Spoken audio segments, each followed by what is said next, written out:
banyak ada di tiap perusahaan. Ini kembali kepada pengawasan.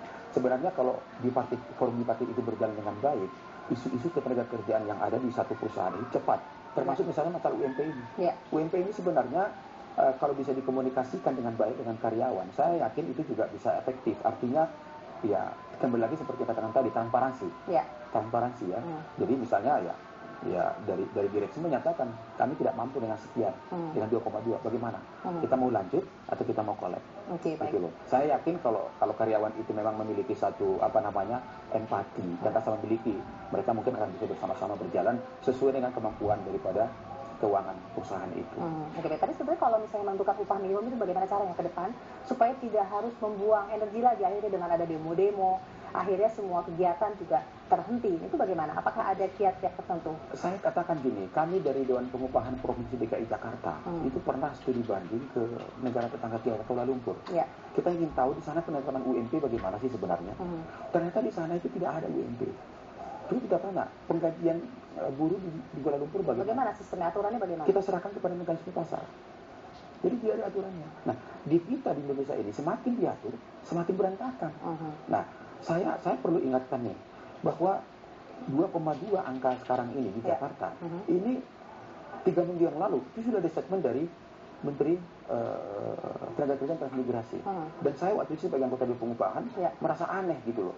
Saya aja anggota Dewan Pengupahan DKI Jakarta, saya tidak berani menyebutkan angka. Kok bisa Menteri menyebutkan angka gitu loh. Kalau gitu ya bubarkan aja Dewan Pengupahan gitu kan. Sementara itu kalau misalnya dari kalangan pengusaha ini menilai peran pemerintah sendiri untuk penentuan upah minimum ini bagaimana? Dari kesimpulan akhirnya Pak ya? Iya, sebenarnya gini ya, kalau kita berpaku kepada aturan, itu sebenarnya sudah bagus. Kami dari Dewan Pengupahan, dari unsur pengusaha, selalu dalam forum-forum rapat kami sampaikan, kita adalah dari unsur pengusaha yang taat hukum, taat ajas. Tapi sekarang ini kan semua tidak jelas. Tidak jelas prosesnya.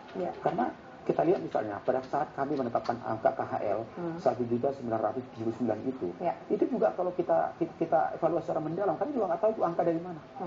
Itu tiba-tiba saja muncul waktu kita ketemu dengan Pak Wakil Gubernur, karena kalau angka dari kami waktu itu hanya sekitar 1.850-an angka KHL kita. Ini tiba-tiba dengan kompromisi muncul angka 1.979 gitu.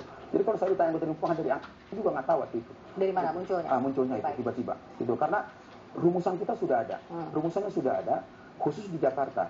Itu kita akan mengadakan survei sebanyak 9 bulan. 9 bulan.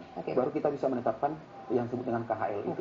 Pak Sarman, terima kasih banyak atas penjelasannya dan semoga komunikasi antara buruh dengan pengusaha bisa terjadi lebih baik lagi di kemudian hari. Yang kita harapkan begitu, dan juga bagaimana kita sama-sama menjaga iklim investasi kita supaya ekonomi kita ke depan lebih baik lagi. Baik. Dan pemirsa, Wapres Budiono siap bertanggung jawab atas bailout Century.